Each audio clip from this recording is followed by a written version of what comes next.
you served? I was in Vietnam from 1968-69. Very good. And the branch of service? U.S. Army. All right. And your highest rank? Captain. Captain, okay. And Vance, if you can just run through the general locations that you served in from training through when you were done. Oh, yeah, that'll take a half an hour for you. No, I was initially interested in the military when I took ROTC at NC State. 2 years mandatory for those state colleges and things like that. Okay. Then advanced ROTC, I really signed up for it because it offered a little compensation to help with the college. If you completed those 2 years, you get a commission. Right. I selected Army because my father was a veteran. Finished, but during that whole period, they offered flight training if you thought that you might want to be a pilot. So I signed up for that too. And we did a little civilian work. We got all of that out of the way. If you made the grade, you were sent to Army Flight School. When I received my commission in July of 1967, I went to Fort Benning, Georgia. It's an infantry officer basic training course. Okay. It was 8 weeks, perhaps 12, something along those lines. Then I had a break, a little leave time, and a classmate from high school and I caravanned out to Fort Walters, Texas. That's in Mineral Wells, west of Dallas-Fort Worth area. Okay. We started flight training at January of 1968. Learned how to fly the rotary wing aircraft. From there, we went to the second phase. I went to Fort Stewart, Georgia, in Savannah. We finished that up and assigned directly to Vietnam. So I packed up all my gear and headed out to Vietnam. That was October of 1968. Served there until October 1969. Got a reassignment stateside to Fort Walters, Texas. I was not an instructor pilot. I was in the educational department, however. Preparations of training materials and things like that. And that was from November 69 until March of 1972. And I was assigned to Korea. I had another overseas tour. Wound up in Daegu, Korea, down the southeastern area with the 3rd Aviation Detachment. We had several helicopters. We had some fixed wing. We were at Daegu. We had a little outlying unit in Camp Humphreys, Korea, up near Seoul. Had a couple of aircraft up there and had a couple of aircraft down in Busan. And part of that, I was the officer in charge up at Camp Humphreys. And then they were looking for somebody to fill a staff position, so they asked me, and I went to Uijeongbu, Korea, which is north of Seoul, right up in the valley near the DMZ, for 1st Corps ROC U.S. Group. Okay. It was a combined headquarters. It had Korean and U.S. personnel in it. And I finished that up in June of 1973 and separated the service in October of 1973. Okay. That's a nutshell. All right. In a nutshell. You said 73, correct? 1973. All right, very good. So, you were talking about your father. Yeah. He said that he was a veteran. Which Yes. World War II. He was a World War II veteran. 76th Infantry Division. Okay. Is that why you decided to go into ROTC? It's part of it, yeah. He was, like most veterans, we were all pretty quiet around. We don't go out and broadcast and stuff like that. Right. But I said, hey, I'll go.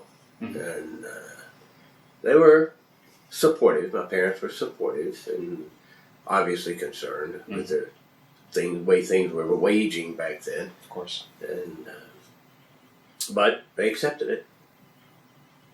Were you at NC State before you decided to go into ROTC, or? Well, when you started NC State, all the male students were required to have ROTC for the first 2 years, unless you were a conscientious objector Mhm. or too old, Right. or something like that.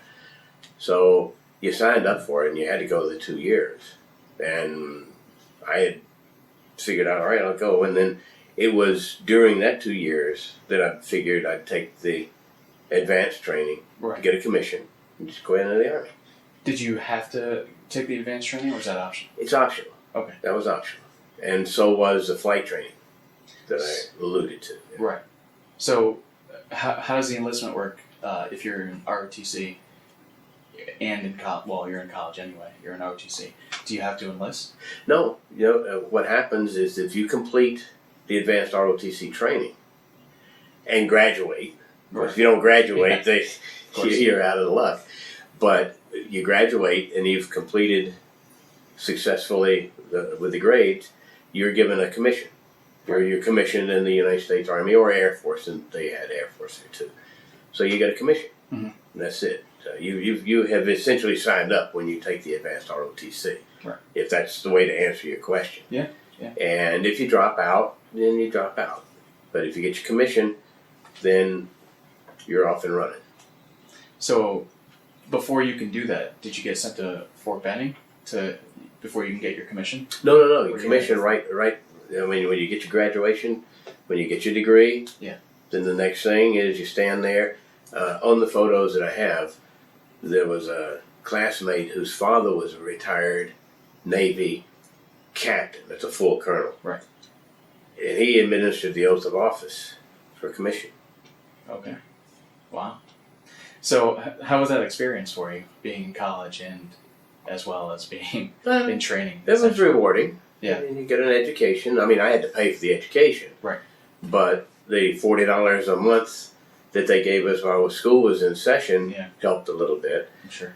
And then we did, between the junior and senior year, there was ROTC summer camp. Mm-hmm. You pulled 6 weeks, which was going through the routines that most enlistees do. Right. They give you all the experience. You get qualified on all the weapons and things like this. And you get paid 50% of a second lieutenant's pay. It's like a summer job. Yeah, it was a summer job, all right, at Fort Bragg, North Carolina. Yeah, I'm sure. It rained like the dickens the first day I got there, and then it never saw another drop of rain. Right. But it was $151.95 a month, half a second lieutenant's pay. Wow. So you didn't necessarily do training while you were taking classes, like during the semester? Oh, yeah. Okay. There was obviously you were taking military courses, Mm-hmm. like a graded course. Right. But you also had drill, and that was once or twice a week. I can't remember now. Oh, wow. But the advanced class were the ones that instructed the lower class, Mm-hmm. not lower class people, lower class members, Right. in fundamentals of drill and things like that. Wow. So you were able to train when you went to advanced ROTC? Yeah. Okay. Very nice. So during the summers, you had this, I guess essentially you can call it basic training, but you ended up going to Fort Benning anyway. Well, the summer camp was more of an indoctrination, just like enlisting into the Army. Right. You did real live fire Mm-hmm. exercises, things like that, but more towards the preparation to be an officer than enlisted people. Mm-hmm. Once commissioned, then you go to specific branch courses. I was an infantry officer. Right. But if they were armor officers, like my classmate in high school was an armor officer, he would go to armor basic course. Then you learn detailed Mm-hmm. information with regards to that. So you could have gone to something besides basic infantry training. Oh, if I had had a commission in Signal Corps, for example, Yeah. they would have sent me to Signal Corps. Okay. And not everybody went to infantry, only the infantry officers. So how did it happen? Just explain briefly. Okay. Or as long as you can take as long as you'd like. How you got into the flight training program? In the first year of advanced ROTC, they came out and said, look, we're offering for anyone who can pass an aptitude test and general knowledge test and a flight physical, if you want to pursue Army flight training, they would pay for civilian flight lessons. So they put us over at the airport. Right. You had ground school, which is what you learn the basics of aviation and how things operate. Mm-hmm. And you go through all the federal aviation regulations and what you can and can't do and where you can and can't go, things like this. And after you pass all of that and you're satisfied with it, assuming you have met their expectations, you can pass an aptitude test, you know a few things, pass a flight physical. Mm-hmm. If you can't tell the difference between the marks on here, you've got to have that spatial differential and the color differential. Then you get to fly. They pay for your flight lessons. First time in an aircraft, I was at the controls. Wow. How was that for you? Oh yeah, that was fun. Nervous at all? Nervous? Yeah, especially because I thought he was going to taxi out and show me how to do it. And he says, no, well, what are you waiting for? Let's You're go. driving. And so you throttle it up and you taxi it out. And he says, now when you take off, you do this and this and this. He says, let's go, get it on, get going. Okay. So if you pass that, then you're on orders for flight school. All right. So what made you want to do this to begin with? Hey, sounded like something fun. That's true. I mean, they told us that if you pass it and if you fly, you get more pay. Mm-hmm. So there was an incentive on that too, hazardous duty pay.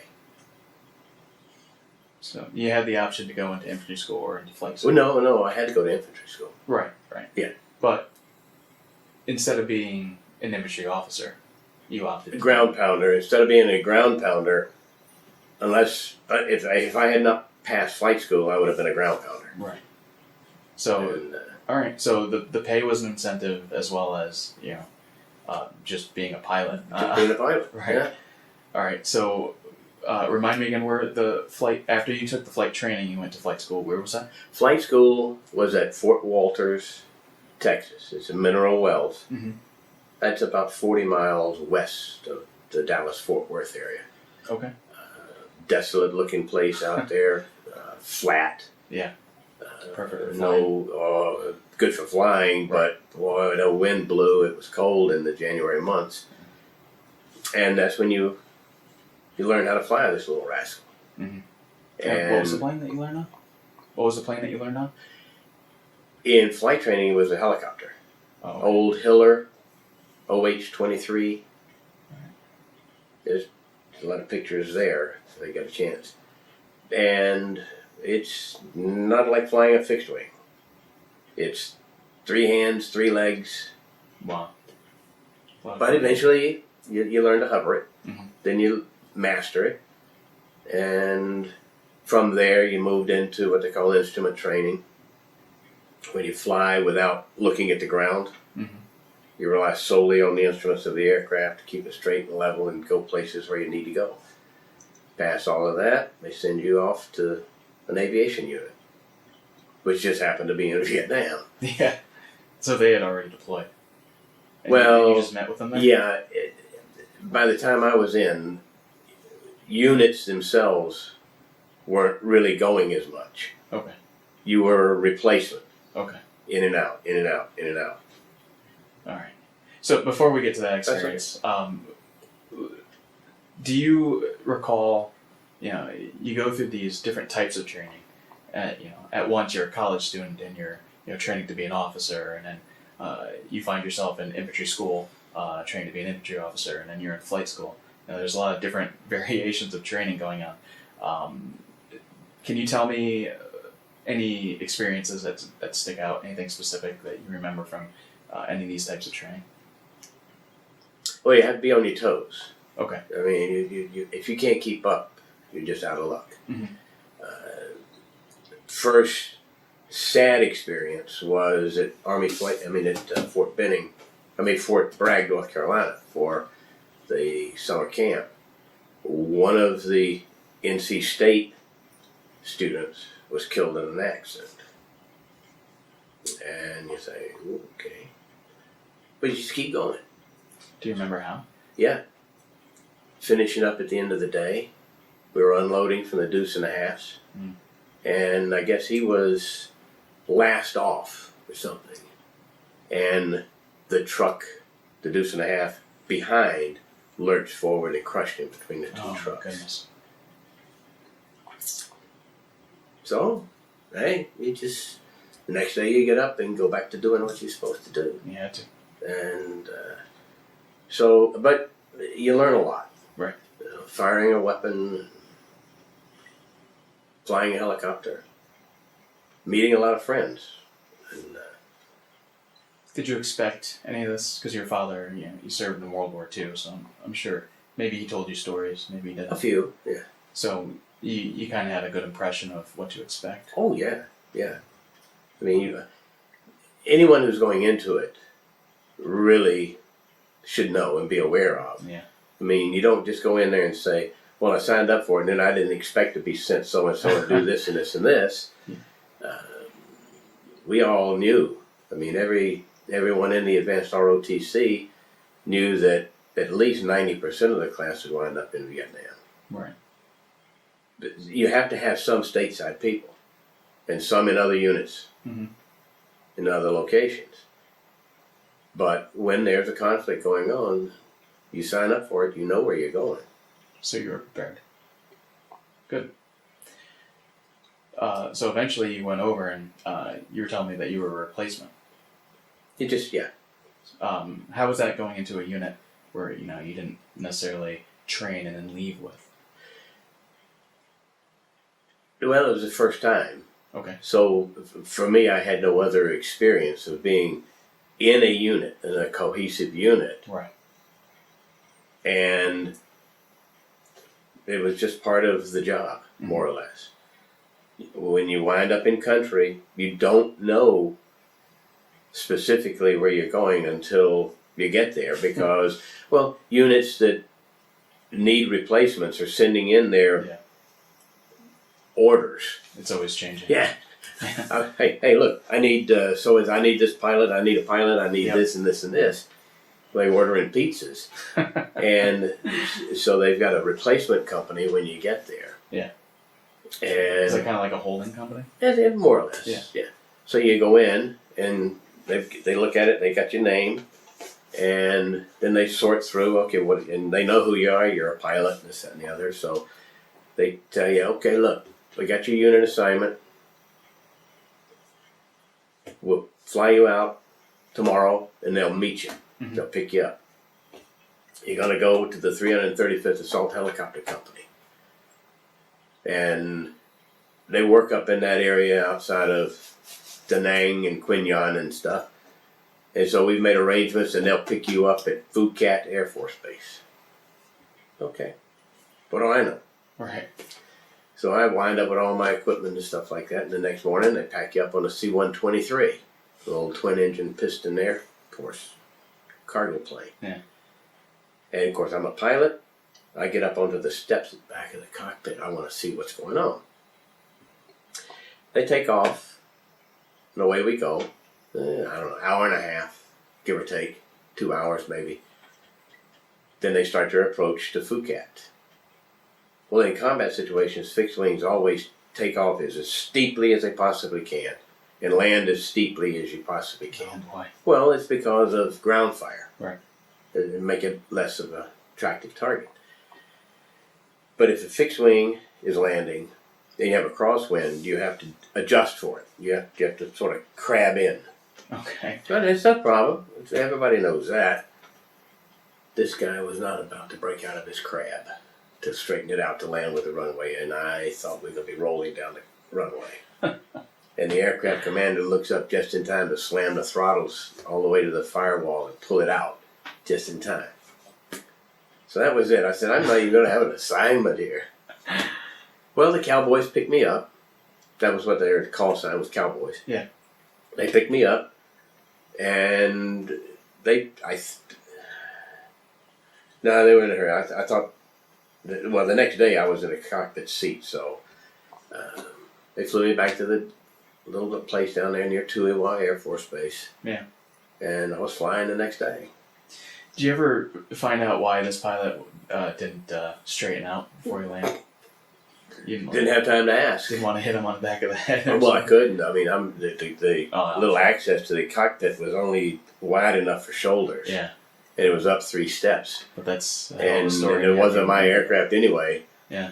But the aircraft commander was maybe looking at the next location that he had to fly to or something like this. And just in time, he looks up. This guy was still in about a 10-degree crab and near to touchdown. And I'm saying, it's quite an experience for you. oh yeah. And then you get over it. I mean, I wound up and got to the unit, and it was about 2 months we redeployed down south. And you were with the Cowboys at this point. How long from entering the country to getting to your unit, would you say? 2 days. Was it 2 days? Okay. I got there, they told me the next day, and then the next day I flew out. Okay. So there wasn't much time to just kind of No. You know, think about you're in Vietnam for the first time. No sitting around for a week or 2 weeks or something like that. Okay. But you were there, for the first time, essentially by yourself, being in a type of holding company. Oh yeah. Well, there are tons of people that come in on the same flight. Right. Braniff was the one that was doing a lot of the MAC flights, military airlift command. Okay. And they call you by tail color, and you stop over someplace. The whole aircraft was full of nothing but military. Right. Different ranks and stuff like this, and they fly all the way. You stay on the same plane. They land in Tan Son Nhut Air Force Base, and everybody heads into the same focus right there. So, what was your first mission with the Cowboys? Well, probably. Because they didn't waste any time, right? They needed you. Oh no! You waste no time. So you were right in the cockpit. Right in the cockpit. All you need to know is how to put on your chicken plate. They call it. It's a bulletproof steel plate, and which call signs are, and they take you out. You probably ride with the flight instructor, the chief pilot, or the test pilot, whatever they've got there. That's your first ride. Right. But they expect you to be able to fly the aircraft. I mean, it's not like, well, let's see if you can fly. I mean, they expect you to fly. Yeah. So you get in there and said, okay, you got the aircraft, then you're off and on your own. So you pull a pitch, and he says, well, you go in here, you got to make the phone calls, fly straight across the Air Force Base, things like this. We flew a lot of combat assaults and general support missions, single ship missions. Just get right into it. So, can you tell me about the first one? I don't even remember it. Okay. To tell you the truth, if nothing really memorable happens, right? Then it's not worth talking about. It's just another day out on the range for the Cowboys. You do a celebration of sorts when you get a. Well, I'm going to say it anyway for the camera. If you don't get bullet hits in your aircraft, you still have your cherry. Yeah. The first time you get a bullet hit in the aircraft, they pop your cherry. So, well, everybody has a celebration, see. Doesn't matter if it's just a ding on the tail rotor or something like that. You're not a virgin anymore now. Yeah. So what was your first one like? Well, you hear it. Okay. You ding it. I mean, you can hear the bullet sometimes. And, I mean, it's just part of the... You're a little apprehensive. Right. But there's nothing you can do about it. I mean, you can't say, well, I'm not going there. Turn around and run. You got no place to go. You just keep going. And then everybody has their little celebrations, and if you spend too long without getting a hit, they find the one that's got the most and stick you with him for a Oh, few geez. days until you get shot up. Yeah. So, do you remember where you were or what the mission was like? I know where we were flying. Okay. From Tuiwa sits on the east coast, probably about maybe halfway. Mm-hmm. And we were flying outside of the Quinyon area up into the valley, most of that. We supported the Korean Tiger Division for a while, put them in on some combat assaults and things like that. But trying to remember the first mission or something, it's, you remember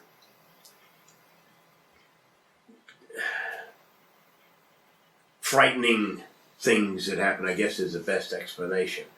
I mean, the ones that are the most nerve-wracking, the ones that, thank you, type of thing. Yeah. But the average combat assault, where the bullets are flying, tracers and stuff like this, it's, unless something really earth-shattering happens, it's just, remember what you did 3 years ago in school? Nope. Okay, same thing.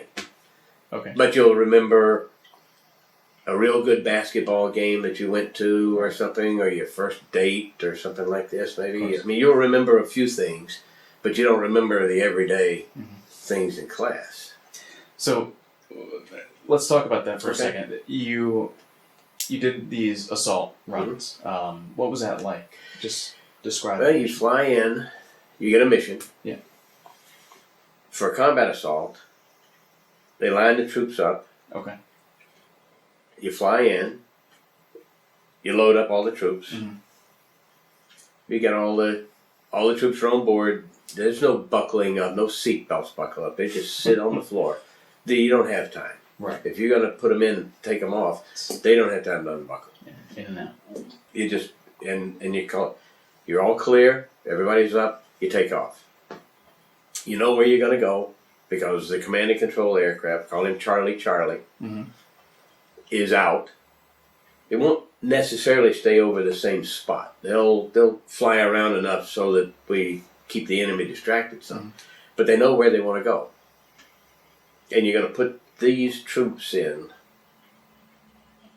maybe more than once. I mean, you're going to go back and get some more. So you fly towards that area, making some kind of diversionary moves until you finally turn on final to land in the LZ, for the landing zone, where you intend to put the troops. Well, it is combat, and that's where you expect the enemy to be. So you're always attuned to receiving fire. Right. Well, the gunships, at least on the first insertion, are always firing into the tree lines and any place that looks like it's good for concealment and cover for the enemy. They'll fire rockets and machine guns. They let up a little bit while you're landing, but then you have door gunners. A crew chief and a door gunner with M60 machine guns. This is on a Huey, right? In a Huey. Oh, thank you. And we strafe the tree lines. Right. And they'll shoot back. I mean, and that's, but it's, you expect it. You land, the troops get out, and you take off, and you go back and get some more and do it again. And how often did you do this?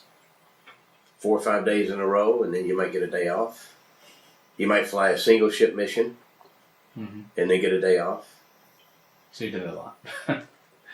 So would you say that these assault missions is what you mainly focused on while you were over there? That was our job. That was the main focus of it. And then you fly some direct support for those units. We would put up, but when we relocated down south, we supported the ARVN division, the Vietnamese division. And we'd fly every single day. They kept track of hours per day and per week so that you didn't get that fatigue point where you start making poor judgment. So you could fly 4, 5, 6 days in a row And then you'd get a day off, maybe two, depending upon your hours. So it spread the hours around for all the pilots. But a day was, we called it dark 30. Right. You said you'd been in. Get up at 0300.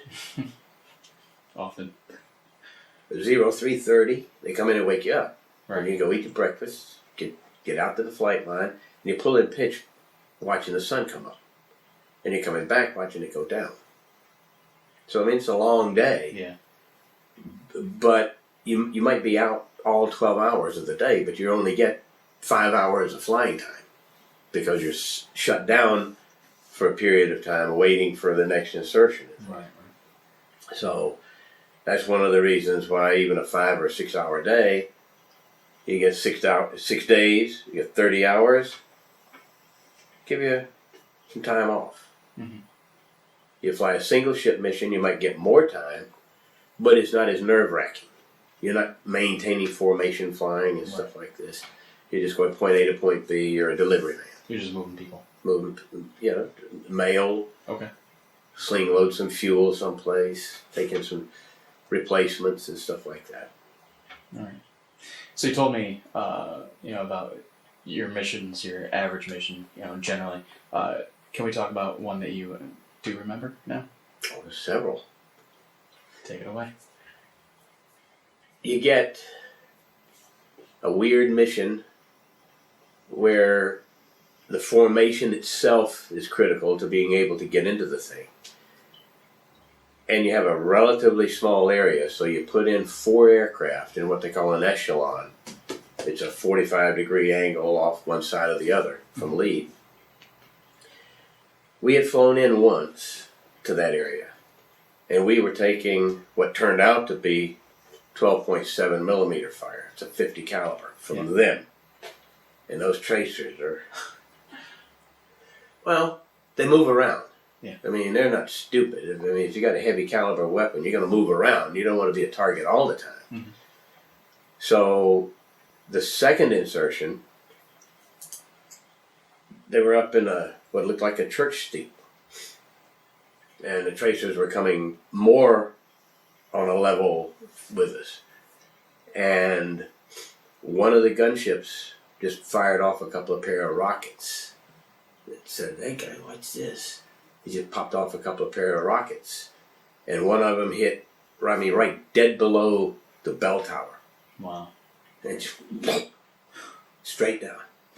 Just like a movie. I mean, you chop it in and it just went straight down, not blew in all the smithereens. And to add to that, we were having to make a 90-degree turn to get out because of tree lines and stuff. And you start taking tracer fire through in front of you and around you. And the door gunner says, "Hey, kick it up a little bit for me."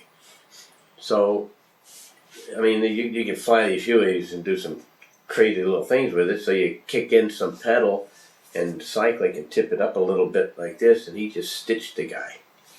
Wow. That's just one. You land on the bank of a river, and everybody's in that same echelon or something, and you get a bullet through the cockpit, shatters plexiglass and aluminum, and your pilot lets it go. And you're 20 feet. Yeah. Well, you get it down, you fly all day. You fly the rest of the day. And then when you get a chance to restart your aircraft later on to do a little, they used to pick them off from the rear to go do a little side thing. You can't get the aircraft to stop running when you hit the mic from the radio. Yeah, we had to turn the rotor blades to call a tower to get permission to leave. Okay, you're next, you got to go do a little something out in the area of operations. Okay. And I haven't let him touch the aircraft since that incident. Since you let the controls go. Since he let him go. Yeah. And so I key the mic to call the tower. And you hear that turbine. I said, "What are you doing?" "I didn't touch it." He going through all the circuit breakers, you turn everything off, turn the battery off, and then the second you hit the battery, it starts up again. Turns out in all of that, we've taken fire into the avionics compartment, and it shattered a piece of equipment that short-circuited, but was not in the regular running of the aircraft. Yeah. And just keying the microphone, the short circuit went to the starter. So now I'm shut down. I can't go anywhere. And I've been flying for 2 or 3 hours like that. Okay. So did you have to work the radio just to fly out of there?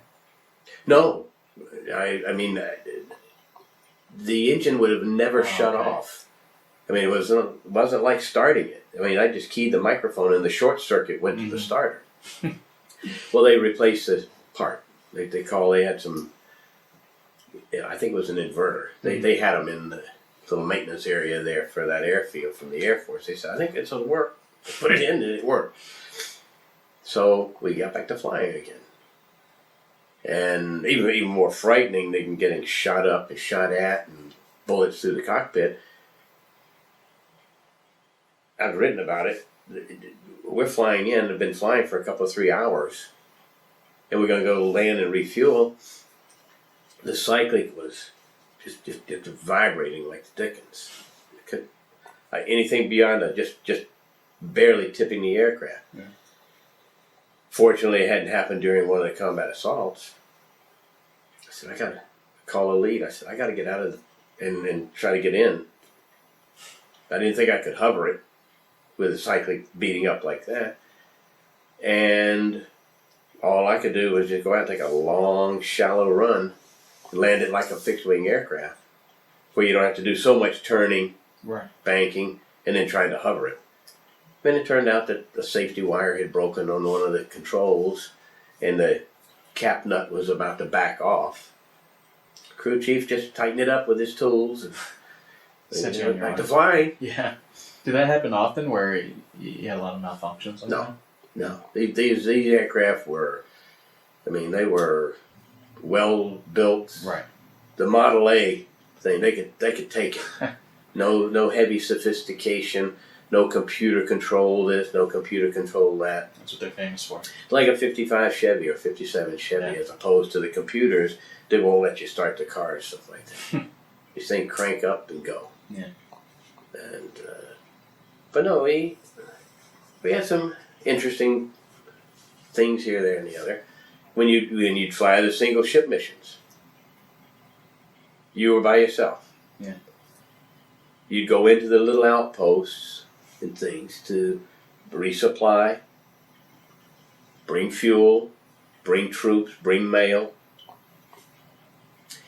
They call you up and say, "Oh, we're getting sniper fire from such and such a tree line. You need some help to keep them quiet?" He says, "Yeah." So free fire zone. We come in, we strafe the tree line for them a little bit. Okay. Well, then the crew chief or the door gunner, whoever didn't get to, says, "Hey, can you go out the same way?" And sometimes we thought that they just did it just to watch us shoot. Right. You know? So, you said that you supported the Vietnamese division. Can you tell me a little bit about that?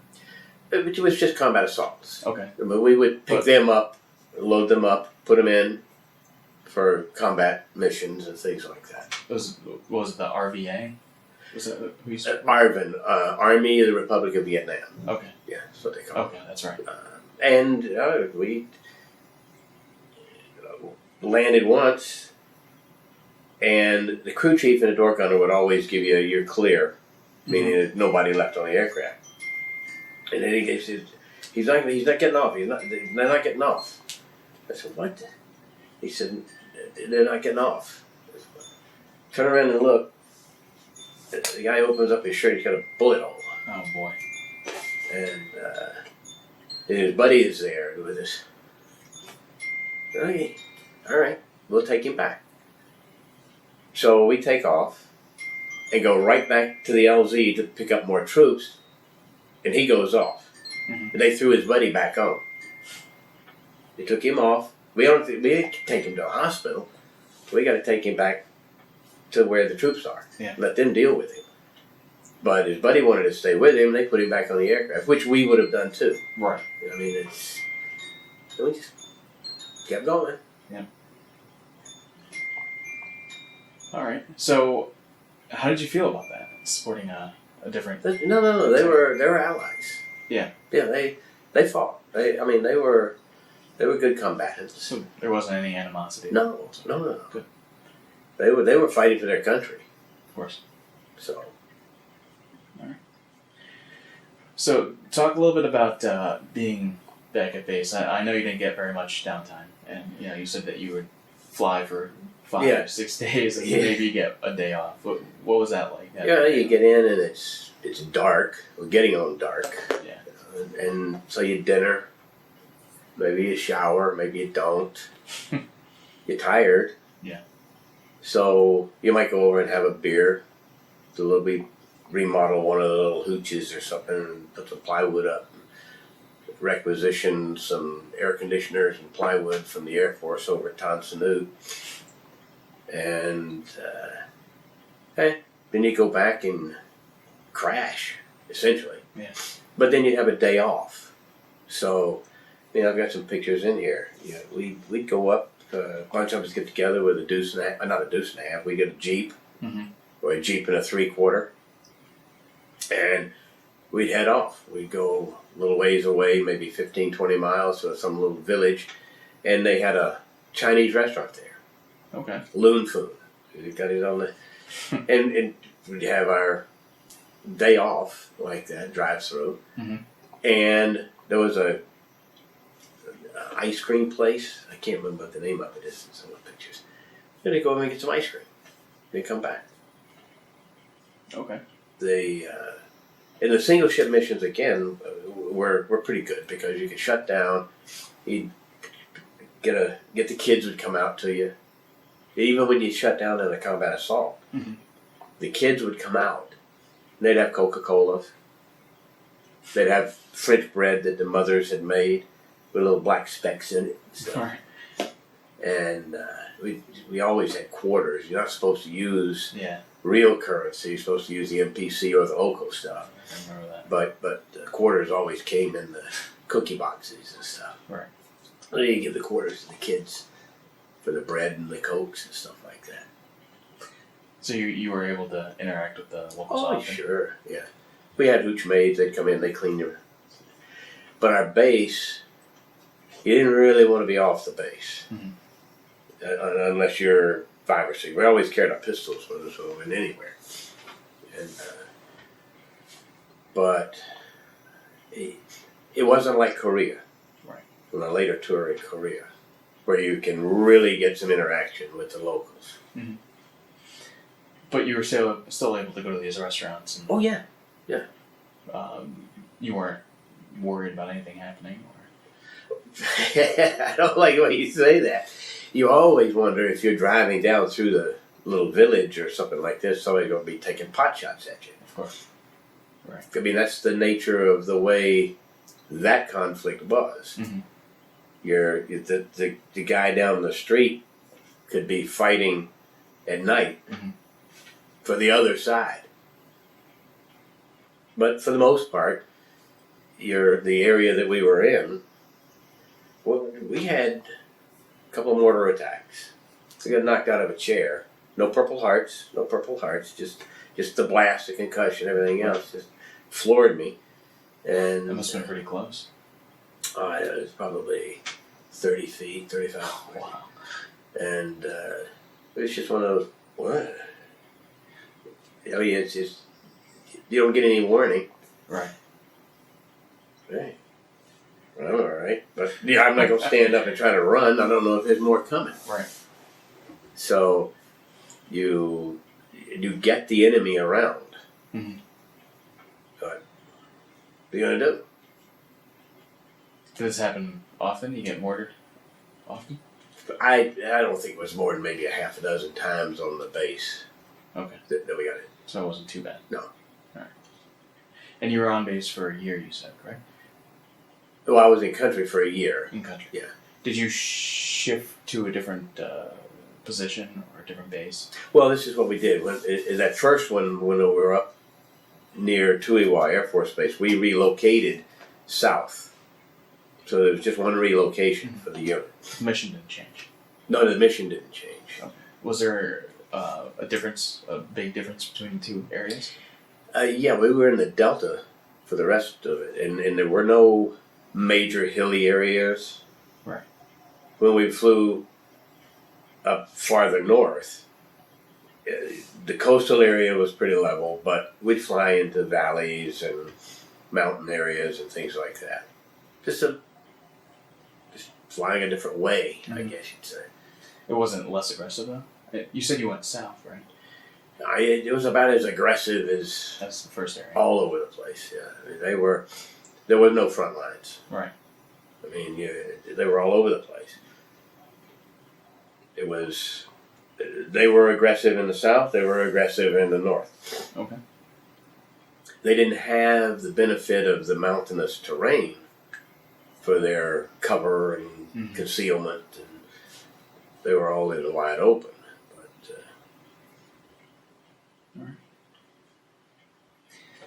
So, were you able to, while you had this downtime, I'll put that in quotes, were you able to communicate back home? Oh yeah, with your family. Well, you'd write letters. You get letters.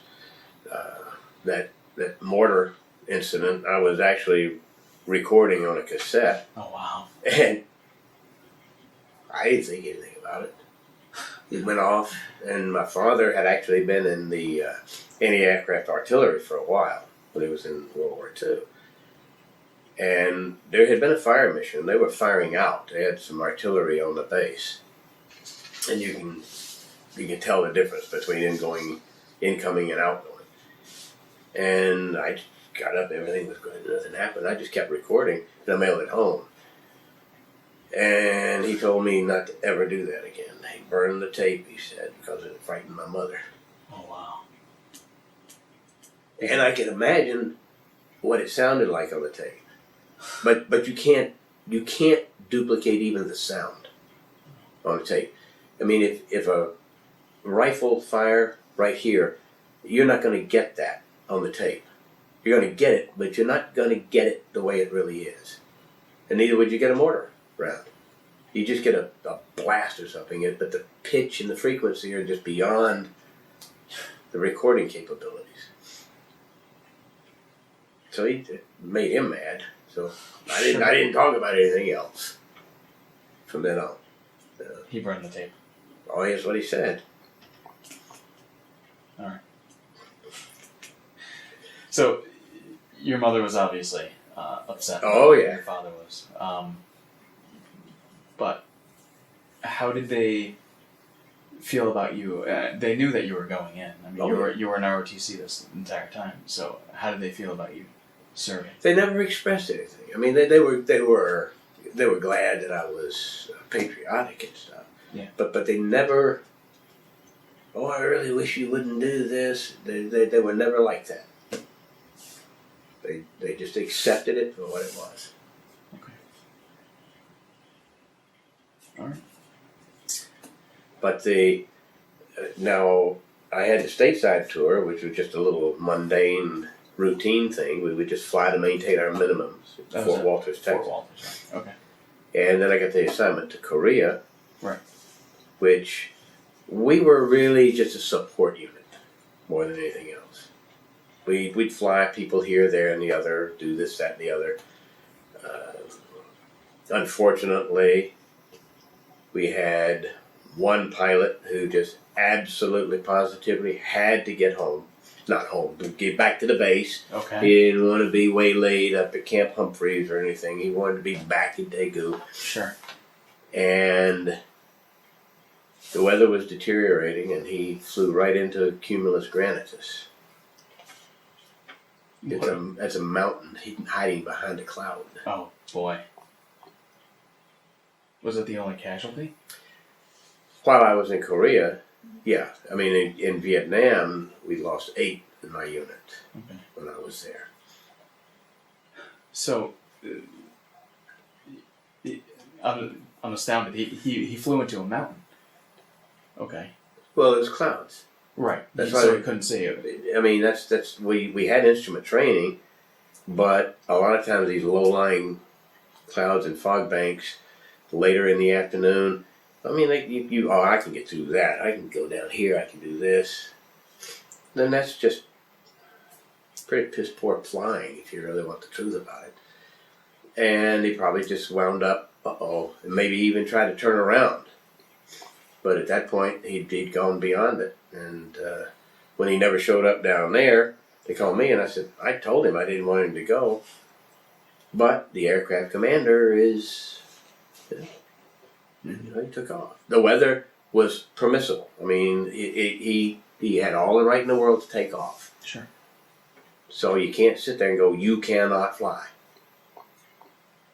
But he just got into the bad weather en route. And What made him want to get back home so I quickly? have no idea. Get homeitis. Yeah. Get homeitis. It's the same thing people, well, I only got 50 miles to go. I'll go home, and then you fall asleep 20 miles from home. That's right. The telephone pole. So, were you a captain at this point in Korea? And you were in charge of training at Fort Walters. Did you have this type of command when you were in Korea? Well, I wasn't actually in charge of training. You just But trained. I was in the training division. Okay. We developed programs and things like this. It wasn't a command. It was sort of a staff position. Okay. To help them out. But in Korea, we were flying just as pilots, all of us. So you're all equal As far as pilots. as far as yeah. pilots go. Okay. It was funny to watch a general's aide. We were flying back with a general on board, and it was getting pretty rough and tumble, really turbulent and hard rain. Still perfectly good to fly in, and we were really getting wet. And he was about to turn greener than. And I said, "Oh no!" I said, "You had a hat like that." We hit a bird. Oh wow. And it sprung all over the windshield. And he really, I said, no, that hat. So he barked his lunch, but I can imagine. and the general, by then he woke up and he was laughing so hard. But the fun things, the bad things, Yeah. we the staff job was very good. At Fort Walters? No, in Korea. Korea. That was my last 8 months. That was really enjoyable because I worked hard with the Koreans. We established an air mobile training program for them and everything else. What about hearing that you have to go back? You have to leave for another country again. It's just part of your duty. Yeah, it's part of the duty. I mean, it's. If you didn't want to do it, you wouldn't be in. Right. So you heard that you had to go there, and you knew about the position before you left? No, I mean, I knew that I was assigned to Korea. Okay. But again, it was obviously, I mean, you get an assignment to a country, but they may need 10 or 15 people. Mm-hmm. There may be requisitions for 10, 15, maybe 20 people. You don't get orders to a unit. You get orders to the command in Korea. Right. And then once you get there, they'll determine which is the highest priority. Right. Do we need, well, we don't need officers here, we need officers over here. It's like ordering pizzas again. Yeah. So, tell me a little bit about the position when you were in Korea. The 3rd Aviation Detachment, the first was just as a pilot. Mm-hmm. And we would carry people around. We were taxi service. I mean, it was a taxi service. There's no combat issues there. And we could get some interesting itineraries, more or less. Little waylaid outposts. We didn't have GPS back then. If they said they were going to some little village or something to do something, there's a picture in my book over here. You plotted your day's activity. Right. You didn't have a GPS to punch in coordinates to say here to here. You read a map. Mm-hmm. And you had to call when you're landing because it's desolate looking country over there. Very mountainous. Right. And you'll get off with a general on board again. And I tried to call to take off, and they said, no, you can't leave. I said, what do you mean I can't fly? The airspace had been closed because the CH-47 Chinook had crashed. Oh, boy. And the general, and I told him, and he says, we'll get off. He ran into the operations, made a phone call, comes back, and he says, now call him. And we had permission to circle the crash site twice. Was the Chinook part of the... Not us, Okay. not part of us. But it was within his command area. And so he called him up, told him, here, I'm here, and I'm going there, and I'm going to go see that. And they said, okay. Didn't have much of a choice. Nasty looking scene. Do you know why it went down? One of the transfer cases Oh. had seized up, is what the accident investigation determined. Crash, killed them all. We were able to make 2 circles so he could see what was going on. Okay. So primarily, you were just moving people back and forth, generals. General aviation duties. Was this? You didn't have any combat runs, but would you say that your flight time, your work schedule was similar to that in Vietnam? It was easier. Easier. Yeah. I mean, there were no 0300 wake-up calls, no pulling out in a flight of 8 or something like this at dawn to go do the mission. Mm-hmm. Mainly because you're on a military standard time, 0700 to 1630 or something like that. But the staff position was a little bit different. The last part of my tour was a little bit different. It was a 0700 to 1630, but I also got a lot of flight time in during the training for the air mobile operations. So it was a simulated combat runs, training the South Koreans, Right. which was a lot more fun. Why is that? Well, because I'm flying again. I'm not stuck in a staff position. Of course. Nobody wants to be behind the desk. And but then in the Korea, we had more of an opportunity to go out into the local economy. You mentioned that it was you were able to interact a little bit more with Yeah. locals. What was that like for you? That was more fun because you could, they had a casino there in the Busan area, but you could get out and you could go into the restaurants. You always wanted to go where they recommended that you didn't eat. Yeah. They put places off limits. Right. You probably in your exposure had off limits. You get caught there, you get court-martialed. Or you get Article 15, I get court-martialed. But they say it's recommended that you don't eat in the local restaurants. Right. Which is an encouragement for the adventurous to go eat. Of course. Because the food was what the natives ate. Or you go into the areas and you shop. You buy things to send home and things like this.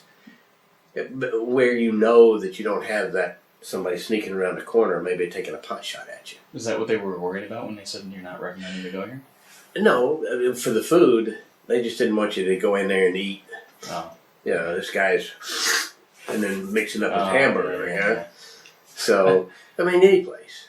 I don't know what your exposure was when you were on duty out there, but they give you places that you're not going to go, period, off limits, and then they recommend that you don't go into this area, or you don't eat the local restaurant food.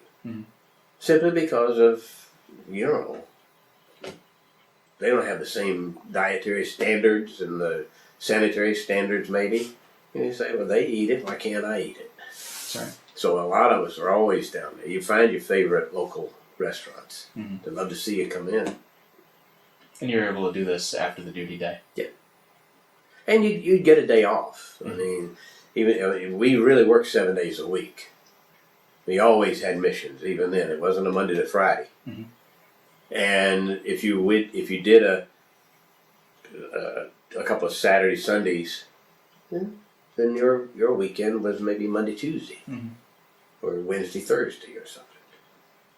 Or you might not get that. You might work 14 days. So the pilots and the soldiers that you served with in Korea, how do you compare them to the cowboys? Most of the pilots had already been to Vietnam. Okay. And this was 72 to 73.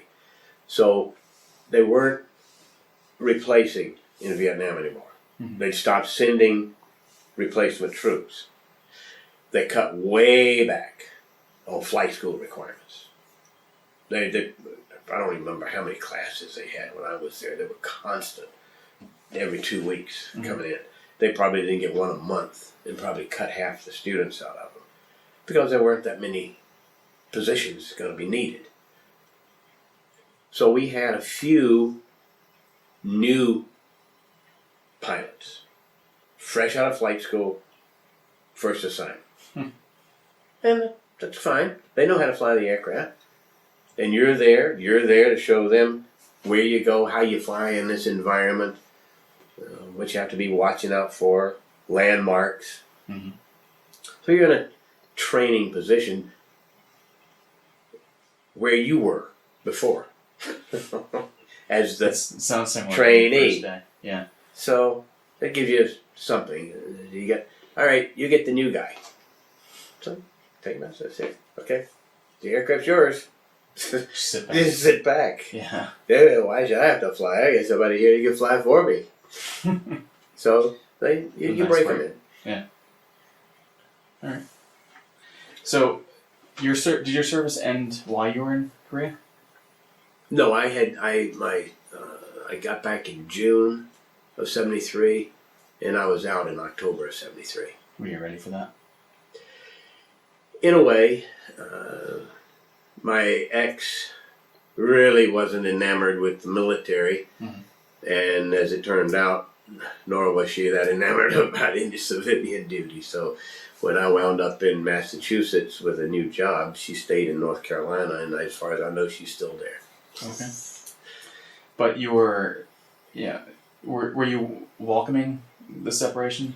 In a way, because I thought that it was going to make the marriage work better and Okay. stuff like this. And he said, well, if that's the way it is, all right, we'll do that.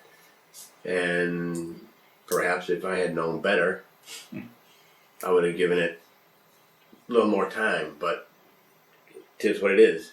Yeah. So you said you separated in June of '73. Well, I actually completed my service in October of '73. Okay. There wasn't any inactive time? I got out of Korea and I came back to Fort Rucker, Alabama, and let's see, June to October was at Fort Rucker, Alabama. So that was it. All right. And what did you do right after? You said you got a job in Mass? I had heard about an insurance company that was looking for damage appraisers. So I wrote to them, and they said, stop. Now, I was at Fort Rucker, Alabama. They had a claims office in Atlanta. Okay. And they said, well, why don't you stop in Atlanta and take an aptitude test for us? Fill out all the paperwork necessary, and we'll be back in touch with you. I said, okay. So filled out all the applications, aptitude test. Went back, stayed with my folks and her folks, Durham, North Carolina, Raleigh, North Carolina, right next door to each other. And got a phone call one day from the fellow out in California. He said, I got your application, your aptitude test. He says, anybody explain the job? And I said, no. Just that you're looking for property damage appraisers. He said, well, it's $185 a week. You'll get a company car, but I don't know where you're going to go within the company. But can you be in Oakland, California by such and such a date? And I said, sure. he said, well, see if you can get a minor physical exam, Yeah. bring the results with you. Then I went out there and I went through their training program in November of '73. And they said Braintree, Massachusetts. And I think, oh, that's on the coast. It's only 12 hours, 14 hours away. She'll keep her happy. And it didn't. And then from November of '73 to June of '74, and I got a little promotion with the company, and I moved down to Middletown. Okay. And so it sounds like, in terms of a career, it sounds like the transition went pretty smoothly for you. Besides your relationship, were things okay going from Korea and Vietnam, coming back home, having to reacclimate yourself essentially? I didn't have. I think I know where you're going. I didn't experience what you hear a lot of the Vietnam veterans. Mm-hmm. It might have been because down south, North Carolina, places like that, they were probably a little more open and receptive to us veterans and things. Don't know why, can't explain it, but I didn't have any of the things that you hear from the other veterans. Is, oh, they did this, they did that, they did that. Mm-hmm. I knew that there was an atmosphere going on, but never, especially when you go around a military base. But see, a lot of the people who came back from Vietnam separated from service right away. Right. So they went right into civilian life. I get back from Vietnam, I'm assigned to a military base, in a military base community. We support the community. They're not going to be storming the gates for us. Sure. Well, they close the base and get out. So I didn't have that problem. And then I had a good tour in Fort Walters. Go over to Korea, had a good tour. By then it all wound down. Yeah. And I don't know what would have happened if I'd gotten out right after Vietnam and gone into the civilian. But I don't think that in North Carolina I would have had that much of a problem. Yeah, sounds like it. Yeah, the whole atmosphere was different. Mm-hmm. All right. So it sounds like you would say that your experience from the military kind of prepared you for your life after college. Just about anything. I mean, if you've spent if you spent a good time in the military and didn't get into trouble, didn't have problems, I got drafted and hated being in there and things like this. If you looked at it because you chose it, and perhaps even if you served in combat or something like this, it kind of steels you for what's to come. Right. I've had good success afterwards. I'm retired. I'm comfortable. Mm-hmm. A beautiful wife, beautiful home. No regrets. Good. Do you keep in touch with any of the guys that you served with? I am a member of the Vietnam Helicopter Pilots Association. And I just went to my first reunion last year. I'm going again this year. It's in Reno, Nevada. Wow. And I met a classmate, a flight school classmate. Mm-hmm. And there were some cowboys there. None from my specific tour. But there might be this time. I don't know. But I chatted with a couple of the guys from the Cowboys. We reminisce. You're able to keep in touch. And one of the guys that I chatted with is right over in Danbury. Oh, wow. And do you meet him often? Oh, I haven't met him. No, I've talked to him. Okay. He got to the reunion after I had left. Right. It's a 5-day thing. And but he had been in the Cowboys. But after he says he got there in late September. Well, I left in early October, so it's one of those things. If it's not in my second platoon, you might not even meet the guy because you don't fly with. But there are 20 pilots in an aviation platoon back then. Mm-hmm. And we had 2 platoons, and we had a gunship platoon, had about 16 pilots. Oh wow. So when you fly, you're one of the new pilots in my platoon, and I'm one of the aircraft commanders. You fly with me and our platoon. You'll meet the other platoon when they have time, when you're in the officers club or something like this, and you'll meet them. Mm-hmm. You'll eat breakfast with them because 4 or 5 aircraft from the second platoon, 4 or 5 aircraft from the first platoon are flying that day. Well, you may know them if you've been there for 12 months or 8 months or 9 months. You begin to know people. But the people who come in a couple of weeks before you leave, you may never even see them. And that was this guy. And he said he'd been there, and I said, okay, well, great. So we chatted, and they packed up and left and relocated to someplace else. He said about 2 months after he got in. Okay. So they'd only been there less than 16 months, and they moved again. Man, things were probably winding down by the time that he was there. No, he got there late '69. Oh, 69. Yeah. Okay.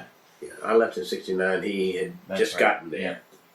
All right. And then he said it was about 4 or 5 months. They pulled him out of Bearcat and moved him someplace else. All right. With the same mission. Go pick up troops, put them in, and pick them up and put them in again. All right. Well, it sounds like your experience is pretty good. You're able to look back and say that you're grateful. Yeah, I'm satisfied. That's good. Is there anything that you would like to add? Anything that you thought? No, I think that I don't get philosophical about the war, the conflicts, the goods, the bads, or anything else. I mean, it is what it is. Yeah. And enjoyed all my service, all the guys I met. You're part of a few organizations, the VFW. Life member of the VFW. I have the Army Museum. Okay. Was starting up, and I jumped in on the bandwagon with that.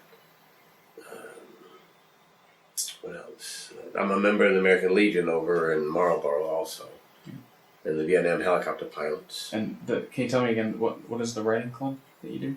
Oh, a bunch, not just Vietnam veterans. There are 8, 9 of us, military veterans, Okay. and actually from each of the branches. Mm-hmm. And they just started out. We're putting together more of a memoir type of thing. Yeah.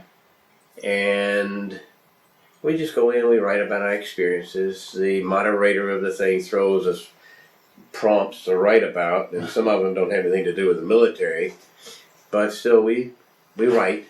Okay. What's your first car? You get 5 minutes to do this, or something like that, to help you with what you're writing. And I was actually starting on a lot of stuff before I even joined them. Yeah. And that's what's on the disc over there. I've put, I don't know, 40 pages or so together with photos. All right. That's very cool. But I did some of it for handing it down to the grandchildren and stuff. It's nice to have. Yeah. Now we have this interview too. Well, hope so. Yeah. They may laugh at it. No, I'm sure they won't. It was great. If you don't have anything else to add, I'd like to thank you for. Any more questions that you might have? I think we covered everything pretty well. Right. You had a great story, and I really appreciate you taking the time to sit down and talk to us about it. Thank you for letting me do it. All right. All right. Thanks, Vance.